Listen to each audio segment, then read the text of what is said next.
I'm finally getting somewhere in my life, but I think I won't have my boyfriend with me.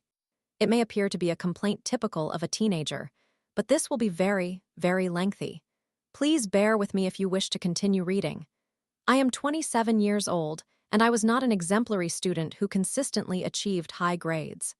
In my country, when a student does not meet the minimum requirements, they must take a final, comprehensive examination, which I will refer to as the recovery test in its literal sense. I failed this test twice and had to repeat everything. However, I have always been certain about my chosen field of study, biology. I have a strong desire to work with birds, and now, after 10 years, I finally feel in control of my life concerning college and my professional future. I explored 2 different majors, relations and theater, before ultimately enrolling in a college where the biology program was geared toward research and fieldwork rather than teaching. I even had to transfer to a university because the institution I attended was so poorly managed that I barely had 3 classes per week. Fortunately, they offer an exchange program that allows me to choose any university I wish. My dream is to live in New Zealand to study cockatoos, work on conservation programs for the key, and eventually own a gala cockatoo. This university offers a fully funded 6-month program for studying there, enabling me to gather information and make contacts to have someone to rely on when the time comes. Amid all of this, there is my 24-year-old boyfriend. He hails from a humble family, almost impoverished, and lives in a beautiful rural area protected by the government as an environmental conservation zone. His father is an elderly man who just turned 76 and is too cool about his current lifestyle to care about their struggles with hunger or the 10 cats that keep multiplying and dying. My boyfriend is concerned about these issues, and the only way they manage to meet their basic needs is through the waterfall located right next to their home. While it is not an impressive waterfall, standing at 10 meters high, it serves as a pleasant spot to spend time with friends and family.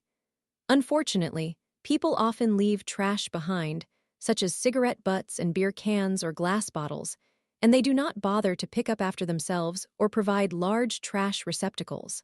Consequently, they allow waste to accumulate, which sometimes gets carried by the river and washes up on neighboring properties used for planting. I love this man deeply.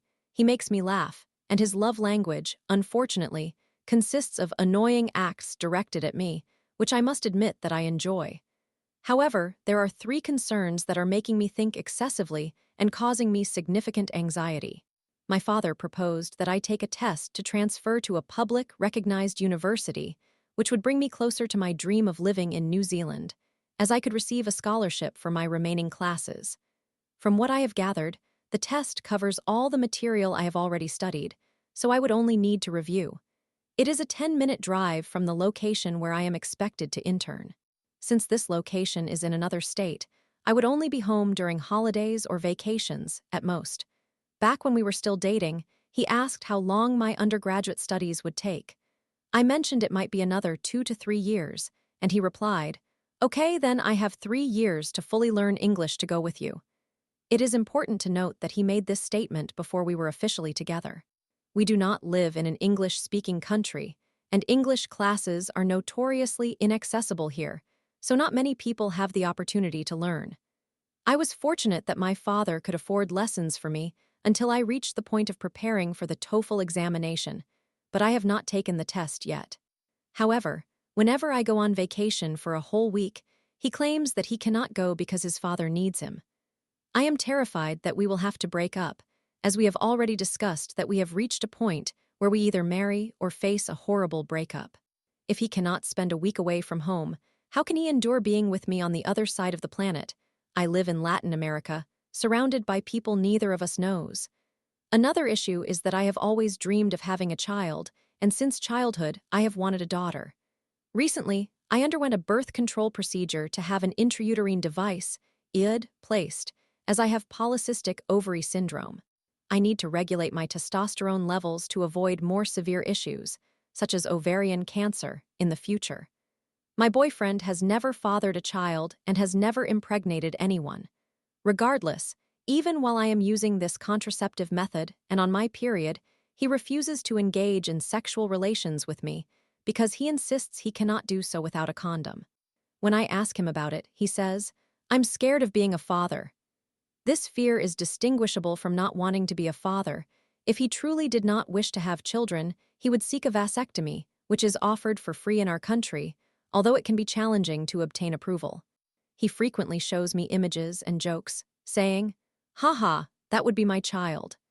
Whenever I consider the fact that I may have to wait 5 more years to have the baby I've always imagined, especially as I am finally beginning to arrange my life for the future, he is still there, reiterating that he will not sleep with me due to a lack of contraceptives. He only possesses a high school diploma, and when our friend found him a job with a salary that could significantly assist them, compared to their inconsistent income from relying on suitable weather and weekends to meet their basic needs, he declined the offer. He constantly claims that he wants to work, but then states, "I have to walk 2 kilometers to the bus stop, so I do not want to do that." He subsequently complains about feeling distressed due to not having a productive day, whether that be studying, completing household chores, or similar activities. He struggles with depression and cannot afford treatment. His aunt has offered to cover the costs, but he has yet to pursue that option. My studies are finally leading me toward a clear path, and my job provides sufficient financial support for when I eventually leave, as my boss has assured me that he will officially terminate my contract, which will allow me to secure a better severance package and avoid hindering future opportunities. Meanwhile, he appears to be stuck. Whenever I try to offer assistance, he declines it and later complains about his financial struggles and lack of employment. I am frightened at the thought of having to leave him behind while pursuing my future, but I am even more afraid of sacrificing my own dreams because I am in my late 20s and I need to achieve my goals swiftly. Story 2. I, 19F, don't want to check my 19M boyfriend's phone because I know he is cheating and I am not ready to break up. How do I prepare myself? This is like a whole story time, by the way. Scroll down for a quick explanation. I have been dating my boyfriend for a little over 2 years, and I believed he would be the one I marry. He's going into active duty in the military in September, and we literally have plans to get married and live on base together.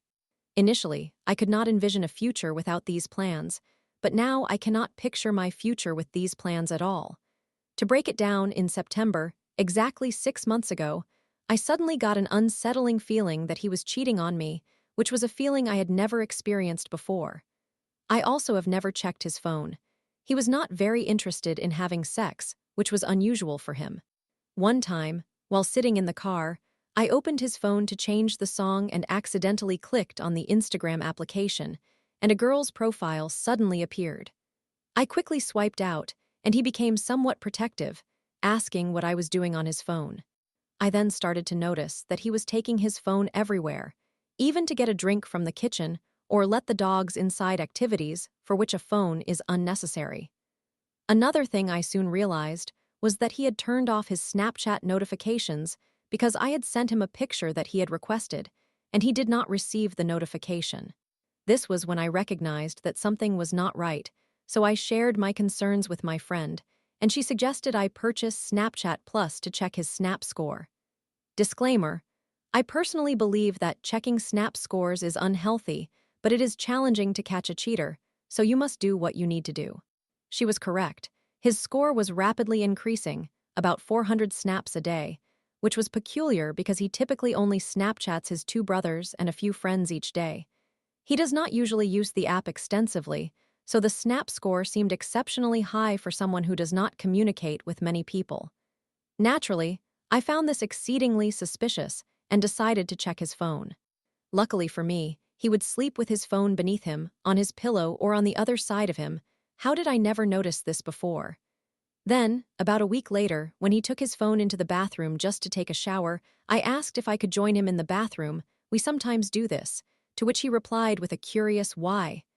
This was odd. He eventually agreed but left the bathroom with his phone, placed it in his bedroom, and then returned to the bathroom. He got in the shower, and a couple of minutes later, I mentioned that I would be right back because I had left my hairbrush in his room, and his tone changed, making him sound frightened. I swear, the moment I stepped foot in his room, the shower turned off, and he emerged wrapped in a towel. He walked through his bedroom door, and the first thing his eyes landed on was his phone. Then he questioned what I was doing. I was simply retrieving a hairbrush, after all. It was incredibly obvious at that point. So, and then a few nights later, I managed to get a hold of his phone while he was sleeping. Oh boy, what did I discover? I found hundreds of girls he had been Snapchatting over the past 3 months. 3 months. And I had no idea. No chats were saved, and pictures disappear after being viewed. However, we both agreed that secretly Snapchatting or texting someone is indeed cheating. What does he have to hide? I spotted numerous girls in his Instagram searches, and his Snapchat notifications were switched off. There was one chat with a girl where she mentioned, "Not much, what about you?" which was the only saved chat. This clearly indicates that he had asked her what she was up to, like, are we in middle school? Why is he asking random girls, what are you doing? Another unsettling discovery was a picture of his genitals in his recently deleted album. That picture was not sent to my phone, and we do not really engage in sexting, so I can only assume that one of those hundreds of random girls received it. So I confronted him, and he cried, admitting his guilt without denying anything. He apologized numerous times and offered me access to all his passwords and to delete all his social media accounts, etc. Obviously, I declined because I refused to restrict him like a child. He also claimed that the photo of his genitals was just a self-taken picture and that he had not sent it to anyone. I am not sure I believe that, but I did not find any evidence of further inappropriate texts, so I gave him a second chance because I love him and could not envision my future without him. I made it clear that if I ever discovered anything suspicious again, I would end the relationship, and I would feel immense guilt for myself if I did not stick to that. Fast forward, everything has been fine, but I occasionally check his Snap score and ask him who he is texting. In the past month, he has again shown less interest in sex. That is a red flag, which prompted me to start monitoring his Snap score. We spend time together about 5 out of the 7 days of the week. So, approximately a week or two ago, he was sick and I did not see him for 3 days. Each day, his Snap score was rising rapidly, even more than before. As soon as I saw him again, it stopped. Tonight, I stayed home, and before I began my schoolwork around 7, I checked his Snap score, and when I finished my work around 9, I saw it had increased by 180. This is odd, and it only seems to go up when he knows I will not see him. I can sense it is happening all over again, and I have begun to develop some resentment toward him, even though I love him. I obtained his Snapchat password by logging into his computer and accessing the saved passwords. I'm not ready to log in even though I am aware of what he is likely doing, because I am not prepared to lose him. It feels like I have to make a decision that I never wanted to face because he could not bring himself to end things with me when he realized he wanted to pursue other girls. The other day, he mentioned that he cannot see a future without me, which made me want to shrivel up and die because I am aware of his actions and know that I will have to end the relationship not because I want to. How do I gain the courage to log in and uncover what I need to see in order to break up with him? I do not want to end the relationship, but I do not want to be cheated on, and I do not want to pretend that I am unaware.